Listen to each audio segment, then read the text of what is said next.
তো যেমন কি আপনারা সবাই জানেন, ওবিসি সংক্রান্ত একটা বড় আপডেট বলতে পারেন বা বড় পরিবর্তন এসছে। ওবিসিদের একটা নতুন লিস্ট পাবলিশ করে দেওয়া হয়েছে এবং সেই লিস্টে পরিষ্কার পরিচ্ছন্ন আগের বছরের লিস্ট থেকে কিছু কিছু বাচ্চাদেরকে ছাঁটাই করে দেওয়া হয়েছে এবং কিছু কিছু নতুন ক্যাটাগরি বা নতুন শ্রেণীর বাচ্চাদেরকে আবার কিন্তু অ্যাড করে দেওয়া হয়েছে।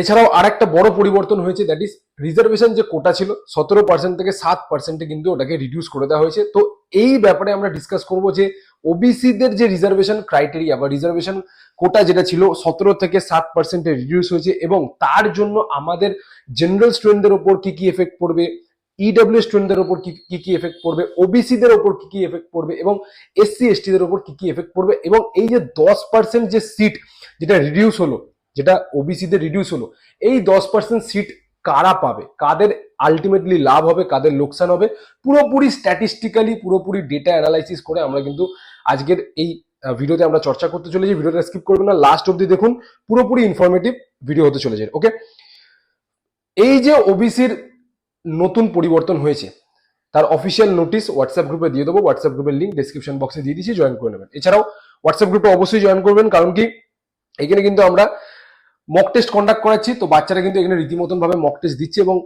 যারা যারা এই গ্রুপে আছে তারা সবাই মোটামুটি অন অ্যান অ্যাভারেজ বেনিফিট পাচ্ছে। ঠিক আছে, ওকে। তো এরকম ভাবে আমরা মক টেস্ট ডেলি বেসিসে করাচ্ছি, তো অবশ্যই হোয়াটসঅ্যাপ গ্রুপটা জয়েন করে নেবেন। ঠিক আছে, আচ্ছা, তো আজকের টপিক অফ ডিসকাশনে চলে আসি যে ওবিসির রিজার্ভেশন ক্রাইটেরিয়া 17 থেকে 7% রিডিউস করে দিয়েছে। তার জন্য আমাদের ওয়েস্ট বেঙ্গল বাচ্চাদের উপর কি কি এফেক্ট পড়বে, জেনারেল, ইডব্লিউএস, এসসি এসটিদের উপর কি কি এফেক্ট পড়বে, চলো ওয়ান বাই ওয়ান আমরা পুরো ব্যাপারটাকে জেনে নেওয়ার চেষ্টা করি। ঠিক আছে, আচ্ছা, তো স্ট্যাটিস্টিক যেমন আমি এখানে দেখাচ্ছি আপনাদেরকে, স্ট্যাটিস্টিক কি বলছে, total number of government MBBS seats. ঠিক আছে, total number of government MBBS seats আমাদের এখানে কত দেখতে পাচ্ছেন, 3084। ঠিক আছে, total number of government MBBS কত সিট আছে আমাদের, 3084 সিটস আছে। ঠিক আছে, আচ্ছা, নেক্সট যদি আমরা কথা বলি সিট ডিস্ট্রিবিউশন, মানে আগের প্যাটার্ন অনুযায়ী সিট ডিস্ট্রিবিউশন কেমন ছিল, জেনারেলদের জন্য 1298 ছিল, ওবিসি এর জন্য আগে কি ছিল, ওবিসি এ ছিল, ওবিসি বি ছিল। এখন নতুন যে লিস্টটা পাবলিশ করেছে ওইখানে কিন্তু ওবিসি এ আর ওবিসি বি বলে কিছু নেই, এখন কম্বাইন্ড ওবিসি লিস্ট কিন্তু পাবলিশ করা হয়েছে। তো ওবিসি এ 309 খানা আগের বছরে বা আগের ইয়ার অব্দি এরকম একটা ক্রাইটেরিয়া ছিল, ওবিসি বি দের 205 খানা সিট ছিল, ইডব্লিউএস এর 303, এসসি দের 645, এসটি দের 175 খানা সিট ছিল।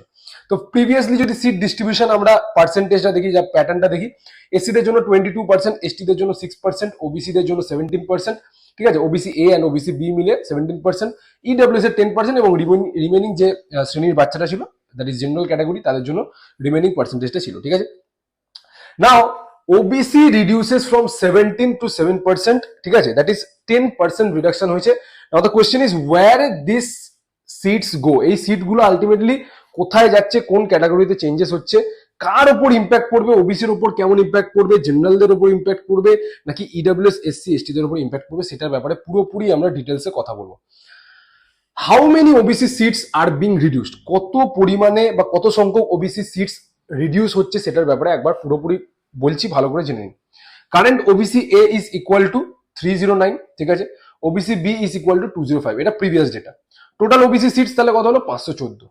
If WB returns to old 7% structure, যেটা হয়ে গেছে, দেন 7% অফ 3084 ইজ 216 সিট। মানে যদি 17 থেকে 7% নেমে যায়, তাহলে ইন দ্যাট কেস 3084 এর যদি 7% কনসিডার করি, তাহলে 216 খানা সিটস আমাদের কম্বাইন্ড ওবিসিদের জন্য কিন্তু রয়েছে। ঠিক আছে, ওবিসিদের জন্য কিন্তু এখন নতুন রয়েছে। তাহলে কি আর্লিয়ার 514 ছিল, নতুন 216, রিডাকশন 298 সিটস এর রিডাকশন হচ্ছে। নাও দা কোয়েশ্চেন ইজ এই সিটগুলো কোথায় যাচ্ছে, অ্যাবাউট 300 সিটস বিকাম ফ্রি, এই সিটগুলো কিন্তু ফ্রি হচ্ছে। নাও ওয়্যার উইল দিস 300 সিটস গো, কোথায় এই 300 সিট খানা যাবে এবং কিভাবে কাট অফের উপরে ইম্প্যাক্ট পড়বে সেটার ব্যাপারে আমি পুরোপুরি ডিটেলসে কিন্তু কথা বলতে চলেছি, স্কিপ করবেন না, লাস্ট অবধি দেখুন। মোস্ট প্রবাবল সিনারিও কি, দেখো ভালো করে জেনে নাও।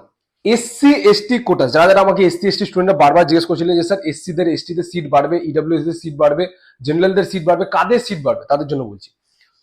SC ST quotas will likely remain unchanged because their reservation is constitutionally fixed and politically sensitive, and also no indication exists that SC or ST share will be expanded। মানে কি পরিষ্কার পরিচ্ছন্নভাবে বলে দিচ্ছি তোমাদেরকে, যেটা জিস্ট, দ্যাট ইজ SC আর ST দের পার্সেন্টেজ ডিস্ট্রিবিউশন বা reservation criteria as it is যেমন ছিল ওরকমই থাকবে, কোনো সিট বাড়বে না, কোনো সিট কমবে না। ঠিক আছে, ওকে।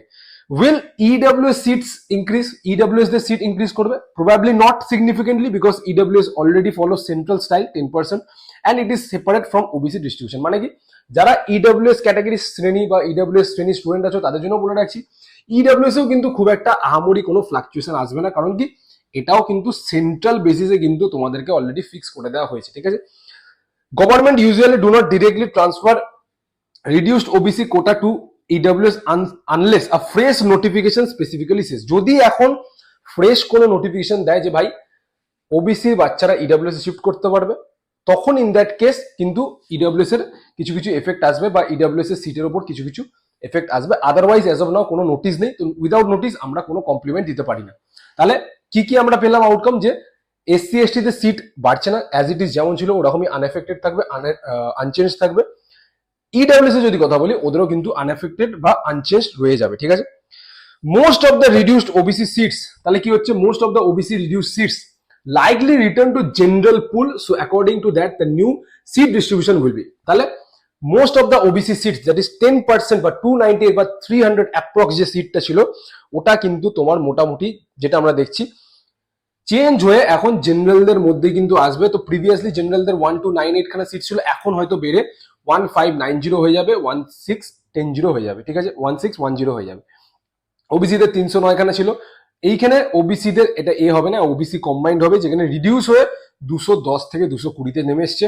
ওবিসি বি বলে আগে শ্রেণী ছিল, বাট এখন ওবিসি বি বা এ বলে কিছু থাকবে না, এখন কম্বাইন্ড ওবিসি থাকবে। EWS এর 303 ছিল, এখানেও 303 রয়ে যাবে, STদের আনচেঞ্জড অ্যাজ ইট ইজ রয়ে যাবে, ঠিক আছে। Okay, now almost 300 seats added for general category, then general cut off will drop massively. এবার যারা যারা জেনারেল ক্যাটাগরি স্টুডেন্ট আছে তারা খুবই খুশি হবে এটা শুনে যে ভাই আমাদের 300 খানা সিট অ্যাড হচ্ছে, তার মানে আমাদের কাট অফ ড্রাস্টিক্যালি ড্রপ করবে। Is it so? একদমই না, পরিষ্কার বড় করে লিখে দিয়েছি একদমই না। তার রিজন কি? তার রিজন হচ্ছে সিট যেমন অ্যাড হলো, ঠিক আছে, তেমনই কিন্তু কম্পিটিশনও তোমাদের বাড়ছে। কেন বাড়ছে সেটার আমি তোমাদেরকে পুরোপুরি এক্সাম্পল দিয়ে বোঝাচ্ছি। দেখো, ফর এক্সাম্পল স্টুডেন্ট এক্স যে ওবিসি বি বা ওবিসি এর মধ্যে ছিল, স্কোর ইজ ইকুয়াল টু 625, ঠিক আছে। সে গভর্নমেন্ট কোটার থ্রু দিয়ে একটা ওবিসি কোটার থ্রু দিয়ে কিন্তু ভালো কলেজ পেয়ে যেত, টপ কলেজ। বাট এখন সে বা ওই বাচ্চাটা জেনারেলে চলে এসছে, তো ইন দ্যাট কেস কি হবে, ঠিক আছে, ও কিন্তু জেনারেলদের সাথে কম্পিটিশন করবে, কম্পিট করবে। So one extra general seat appears, একটা এক্সট্রা কম্পিটিশন বা একটা এক্সট্রা কম্পিটিটর তো এলোই, but extra strong general competitor also appeared. মানে তোমাদের একটা কম্পিটিটর তো এলোই, প্লাস এর সাথে একটা স্ট্রং কম্পিটিটরও কিন্তু এসে গেল, ঠিক আছে। ওকে, নাম্বার টু রিজন হচ্ছে মাইগ্রেশন এফেক্ট, ঠিক আছে।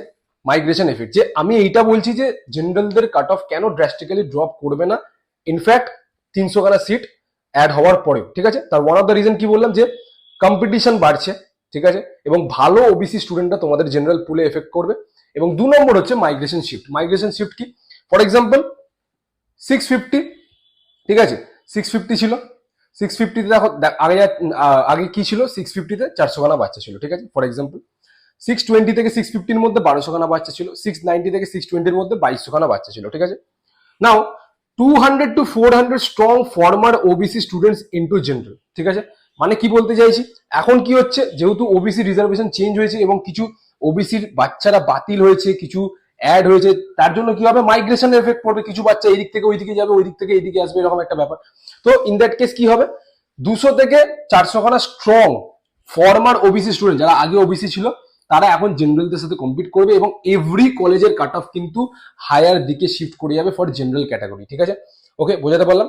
তাহলে রিয়েল কলেজ লেভেলে কি কি ইম্প্যাক্ট পড়বে, ফর এক্সাম্পল আমি আরজি কর মেডিকেল কলেজে যদি আমি সিনারিওটা কনসিডার করি, তাহলে ইউআর এর জন্য, ঠিক আছে, 665, ওবিসির জন্য 620, এটা আগে। এখন কি হয়ে যাবে, ইউআর এর জন্য একটু বেড়ে যাবে, 668 থেকে 673, মানে আমি বোঝাতে চাইছি যে একটু বাড়বে কাট অফটা, ঠিক আছে। এক্স্যাক্টলি তো এরকম যাবে না। ওবিসিদের ড্রাস্টিক তোমরা একটা ইম্প্যাক্ট দেখতে পারবে, 645 যেখানে 620 ছিল, এখানে বেড়ে এটা 645 হয়ে যাচ্ছে। কেন? OBC seats shrink drastically, OBC seat কিন্তু প্রচন্ড পরিমাণে কমে গেছে। তোমরা যেমন দেখলে 17 থেকে 7% রিডিউস হয়েছে, মানে অলমোস্ট 58 to 60% ওবিসিদের সিট কিন্তু রিডিউস হয়েছে। Many 620 to 650 OBC students migrate general quota, মানে কিছু কিছু এরকম স্টুডেন্ট আছে যারা যারা ওবিসির ভালো স্কোরিং স্টুডেন্ট তারা ওবিসি থেকে জেনারেলে শিফট করে যাবে, যার জন্য কাট অফে কিন্তু ইম্প্যাক্ট পড়বে জেনারেলদের জন্য। Why OBC student cut off may rise sharply. Now OBC দের কাট অফ কেন শার্পলি রাইজ করবে সেটার আমি তোমাদেরকে রিজন দিচ্ছি। দেখো আর্লিয়ার ওবিসি দের কত সিট ছিল? 514 খানা সিট ছিল, ঠিক আছে, এখন 216 খানা সিটে দাঁড়িয়েছে। তার মানে কত রিডিউস হলো? অলমোস্ট 58%, মানে অলমোস্ট 60% রিডাকশন হয়েছে। If OBC candidate count reduces, competition becomes much more complex. মানে তোমরা এবার বলবে যে স্যার যদি ওবিসি দের মানে নাম্বার অফ স্টুডেন্টই যদি কমে যায় তাহলে ইন দ্যাট কেস কি হবে? ইন দ্যাট কেসও আমি তোমাদেরকে বলছি কম্পিটিশন তোমাদের খুবই ন্যারো হয়ে যাবে, মানে এইটুকুনি বাচ্চার মধ্যে কিন্তু ভালো পরিমাণে কম্পিটিশনটা হবে, ঠিক আছে। সো ফাইনাল প্রেডিকশন বা ফাইনাল ভার্ডিক্ট, জেনারেলদের জন্য যদি কথা বলি তাহলে স্লাইটলি টাফার হয়ে যাবে, যেমন ছিল খুব একটা ইম্প্যাক্ট পড়বে না, বাট ইয়েস ডেফিনেটলি 2-3 নম্বরের ইম্প্যাক্ট পড়বে, এবং 2-3 নম্বরের ইম্প্যাক্ট মানে অলমোস্ট 3-4 হাজার র্যাঙ্কের ফ্লাকচুয়েশন তোমরা দেখতে পেতে পারো, ঠিক আছে। ওবিসি তে যদি কথা বলি মাচ টাফার, ওবিসি দের কিন্তু টাফ হয়ে যাবে। ওয়ান অফ দ্য মেজর রিজনই কেন ভাই? 58% 60% সিট রিডাকশন হয়েছে, এটা তোমরা বোঝার চেষ্টা করো। কম্পিটিশন কিন্তু টাফ আছে, ঠিক আছে। এসসি এসটি আনচেঞ্জ থাকবে, ইডব্লিউএস আনএফেক্টেড থাকবে, ঠিক আছে। তো আই থিঙ্ক তোমাদেরকে পুরোপুরি আমি একটা প্র্যাকটিক্যাল পয়েন্ট অফ ভিউ থেকে ব্যাপারটা বোঝাতে পেরেছি, এবং অফিসিয়াল যে নোটিশটা সেটা আমি আমার হোয়াটসঅ্যাপ গ্রুপে দিয়ে দেবো, হোয়াটসঅ্যাপ গ্রুপটা জয়েন করে নাও। হোয়াটসঅ্যাপ গ্রুপের নাম হচ্ছে পজিটিভ রিনিট ইকোসিস্টেম 2026। প্রত্যেক দিন ওখানে আমরা একটা শিডিউল বানিয়ে দিই বাচ্চাদেরকে, যে আজকে এই টপিক পড়তে হবে, কালকে ওই টপিক পড়তে হবে, কালকে ওই পরীক্ষা, এবং প্রত্যেকটা পরীক্ষার পরে বাচ্চাদেরকে আমি তাদের স্কোর অনুযায়ী এক্সপেক্টেড অল ইন্ডিয়া র্যাঙ্ক কি হতে পারে সেটা আমি বলে দিই। এবং এরকমই যদি আপডেট পেতে চাও তাহলে অবশ্যই চ্যানেলটাকে সাবস্ক্রাইব করো এবং হোয়াটসঅ্যাপ গ্রুপটা জয়েন করে নাও। যারা চ্যানেলে নতুন তাদেরকে বলবো চ্যানেলটাকে সাবস্ক্রাইব করো। দেখা হচ্ছে তোমার সাথে নেক্সট ভিডিওতে, খেয়াল রাখবে। Take care. জয় হিন্দ, জয় ভারত।